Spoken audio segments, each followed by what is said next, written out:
क्या 2025 में कयामत आने वाली है? वैज्ञानिकों ने किया एक और दावा। और क्या सूरज जल्द ही सवा नेज़े पर आने वाला है?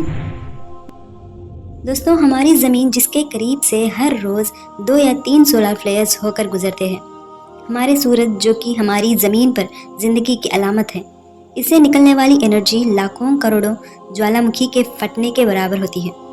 लेकिन इस बारे में साइंसदानों ने कहना है कि हमारे ज़मीन के चारों तरफ मौजूद मैग्नेटिक फील्ड की वजह से यह एनर्जी हमारे ज़मीन का बाल भी बांका नहीं कर पाती है। लेकिन वैज्ञानिकों की नई रिसर्च के बाद बताया गया कि साल 2025 में अब तक का सबसे खतरनाक सोलर फ्लेयर आकर हमारी ज़मीन से टकराने वाला है। दोस्तों, सूरज से आने वाला यह खतरनाक तूफान दिन पर दिन ज़मीन की जानिब बढ़ता जा रहा है और साल 2025 को हमारी ज़मीन को हमारे खत्म होने का साल बताया जा रहा है। सोचने वाली बात यह है कि सूरज से आने वाला यह सोलर स्टॉर्म हमें किस तरह से तबाह कर सकता है। और क्या यह तूफान वो क़यामत तो नहीं जो एक ना एक दिन हम पर नाजिल होनी है, जिस पर हर मोमिन का ईमान है। अब वैज्ञानिक जो पेशान गोइयाँ कर रहे हैं वो किस हद तक सही है, आज की वीडियो में हम इसी के बारे में तफसील से बात करने वाले हैं। दोस्तों, यहाँ तो हम जानते हैं कि हमारी इस दुनिया और हमारे लिए सूरज, इसकी रोशनी और इससे निकलने वाली एनर्जी कितनी ज़्यादा ज़रूरी है। जैसा कि हम जानते हैं कि सूरज से आने वाली यह एनर्जी हमारी ज़मीन पर पाई जाने वाली एनर्जी से लाखों गुना ताकतवर होती है। और साइंस का तो कहना यह भी है कि सूरज की वजह से ही हम जिंदा हैं। लेकिन यही सूरज एक दिन हमारी तबाही का सबब भी बन सकता है। वैज्ञानिकों का कहना है कि अब ये खतरनाक तूफान हमारी ज़मीन की तरफ बढ़ता ही जा रहा है, जो कि साल 2025 आते ही हमारे ज़मीन से टकराएगा। और तूफान इतना ज़्यादा खतरनाक होगा कि इसकी वजह से ज़मीन पर बसने वाले इंसान शदीद मुतासिर होंगे। जैसे यह तूफान हमारे ज़मीन के एटमॉस्फेयर में दाखिल होगा तो हमें हर तरफ तबाही देखने को मिलेगी। हमारी इलेक्ट्रॉनिक डिवाइसेस काम करना बंद कर देगी। इसके आने के बाद पूरी दुनिया का निज़ाम बदल कर रह जाएगा। ये सब बातें वैज्ञानिक अपनी रिसर्च के बाद हमें बता रहे हैं। लेकिन क्या वाकई में ऐसा होने वाला है? क्या वैज्ञानिकों की ये दावे सच होंगे? दोस्तों, कुछ भी जानने से पहले हम सूरज से निकलने वाली एनर्जी और इसकी मैग्नेटिसी लहरों की ताकत के बारे में जान लेते हैं। सूरज की रोशनी के बारे में वैज्ञानिकों का कहना है कि एक दिन में सूरज की जितनी रोशनी हमारी ज़मीन की तरफ आती है, अगर हम इंसान इस सारी एनर्जी को किसी तरह से स्टोर कर लेते हैं तो अगले कई सालों तक इसका इस्तेमाल किया जा सकता है। अब सोचने वाली बात यह है कि आखिर सूरज के अंदर से इतनी एनर्जी आ कहाँ से रही है। दरअसल दोस्तों, सूरज पर लगातार धमाके होते रहते हैं, जिससे अरबों खरबों पार्टिकल सूरज से निकलकर स्पेस में फैल जाते हैं और इन पार्टिकल्स को ही सोलर फ्लेयर्स का नाम दिया गया है। दोस्तों, यहाँ सोलर फ्लेयर्स हमारी ज़मीन के लिए काफ़ी ज़्यादा खतरनाक होते हैं। अब चलिए ये भी जान लेते हैं कि आखिर ये सोलर फ्लेयर्स कैसे बनते हैं। साइंसदानों ने इस बात पर रिसर्च की सोलर फ्लेयर्स किस तरह से बनते हैं, तो उन्हें पता चला कि हमारी सूरज की सतह पर काले रंग के बड़े बड़े धब्बे पाए जाते हैं, जिन्हें साइंसदानों ने सनस्पॉट का नाम दिया है। और इन्हीं सनस्पॉट की वजह से सोलर फ्लेयर्स बन रहे हैं। असल में दोस्तों, सर के किसी हिस्से में हद से ज्यादा एनर्जी पैदा हो जाती है, वह एक डार्क स्पॉट बन जाता है। इसी को सनस्पॉट के नाम से भी जाना जाता है, जिसके अंदर से काफी ज्यादा रेडिएशन निकलती है और यह रेडिएशन सोलर फ्लेयर कहलाती है। इन सोलर फ्लेयर्स की पावर इतनी ज्यादा होती है कि इसके सामने 50 एटम बॉम्ब की पावर भी कुछ नहीं है। इसके अलावा दोस्तों, सूरज हर 11 साल के बाद अपना एक साइकिल पूरा कर लेता है और इन 11 सालों में सूरज की सोलर एनर्जी मिनिमम पॉइंट से होते हुए अपने मैक्सिमम पॉइंट तक पहुंच जाती है। और यही वो साल होता है जब सूरज से इतनी एनर्जी निकलती है कि आप अंदाजा भी नहीं लगा सकते। और अब वैज्ञानिकों का कहना है कि साल 2025 वो साल होगा जब सूरज से बहुत ही खतरनाक सोलर फ्लेयर्स कराएंगे। हालांकि 2024 भी देख लिया, जिसमें सूरज ने हर किसी को तड़पा कर रख दिया था। यह सोलर फ्लेयर्स तूफान की शक्ल लेकर हमारी ज़मीन पर हर तरह फैल जाएंगी।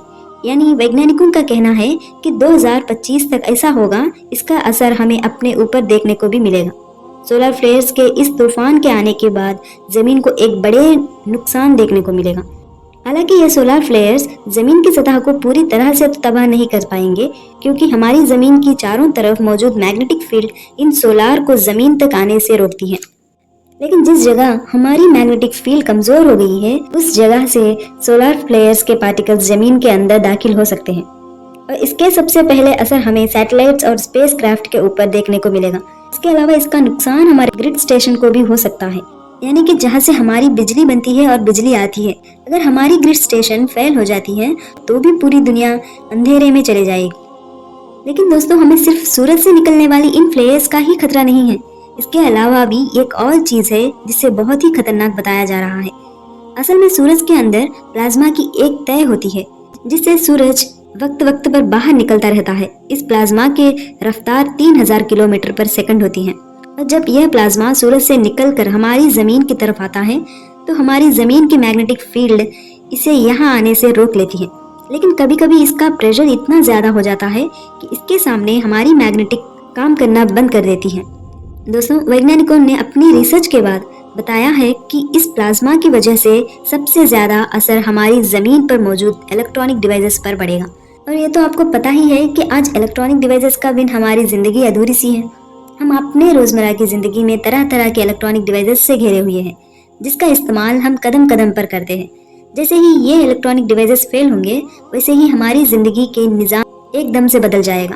और दोस्तों, ऐसा भी नहीं है कि ये सिर्फ बातें ही हैं। ऐसे ही कुछ हमें 1859 में भी देखने को मिला था। उस वक्त भी काफ़ी ज़्यादा तबाही देखने को मिली थी, लेकिन उस वक्त बिजली से चलने वाली चीज़ें इतनी ज़्यादा नहीं थी, इसलिए इतना नुकसान नहीं हुआ था। लेकिन अगर आज के वक्त में सोलर फ्लेयर्स और प्लाज्मा की एनर्जी हमारे ज़मीन से टकराती है तो हमें इससे बहुत ज़्यादा नुकसान देखने को मिल सकता है। दोस्तों, साल 2012 में भी सूरज से कुछ ऐसे ही सोलर फ्लेयर निकली थी जो ज़मीन से बहुत करीब से होकर गुजर गई थी। अगर उस वक्त ये ज़मीन से टकराई होती तो हमारी अर्थ पर मौजूद सारी इलेक्ट्रॉनिक डिवाइसेस फेल हो जाते और हमारी इस दुनिया का निज़ाम पूरी तरह से बदल जाता। और साल 2025 में सूरज का ये साइकिल पूरा होने जा रहा है। इसी वजह से वैज्ञानिक इस चीज़ की वार्निंग दे रहे हैं कि इस साल ज़मीन को बहुत बड़ी मुसीबत का सामना करना पड़ सकता है और ये भी हो सकता है कि साल 2012 की तरह ये सोलर फ्लेयर ज़मीन को छूकर गुजर जाए। और रही बात कि क्या ये वही कयामत है जिसके बारे में इस्लाम में भी बताया गया है, तो दोस्तों, कयामत आने से पहले कुछ कयामत के बड़े निशानियाँ जो पूरा होना बाकी हैं, उन निशानियों के पूरा हुए बगैर कयामत नहीं आ सकती। और कयामत अचानक से आ गई तो उसका इल्म सिर्फ अल्लाह पाक को है। और वैज्ञानिकों ने आज से पहले बहुत से ऐसे दावे किए हैं कयामत के बारे में, जैसे साल 2012 में भी कहा गया था कि 2012 में कयामत आ जाएगी। इसी तरह से 2023 में भी कहा गया था और अब ये 2025 की बात आ रही है। और ऐसी ही बहुत सारी डेट्स है जो वैज्ञानिक दे चुके हैं कि इस दिन कयामत आ सकती है। तो दोस्तों, याद रखिए, कयामत तब तक नहीं आएगी जब तक हुजूर पाक सल्लल्लाहु अलैहि वसल्लम की बताई हुई हर एक निशानी पूरी ना हो जाए, लेकिन कयामत आएगी ज़रूर। तो दोस्तों, अल्लाह पाक से यही दुआ है कि हम सब के साथ आफियत का मामला फरमाए। और दोस्तों, याद रखिए कि कयामत कभी भी आए लेकिन इंसान के मरने के बाद वो कयामत वाले दिन ही उठेगा, इसलिए मरने के बाद उसकी कयामत ही है। इसलिए अल्लाह पाक से सच्ची और पक्की तौबा करें, अल्लाह से हर वक्त दुआ करें। अल्लाह पाक से दुआ है कि हमें दुनिया और आखिरत दोनों जगहों पर कामयाबी अता फरमा और हमारी तमाम परेशानियों को आसानी से बदल दें। आमीन सुम्मा आमीन। वीडियो पसंद आए तो लाइक करें। ऐसी इस्लामिक इन्फॉर्मेटिव वीडियोस के लिए चैनल को सब्सक्राइब कर दीजिए। मिलते हैं अगली एक खास वीडियो में। अस्सलाम वालेकुम।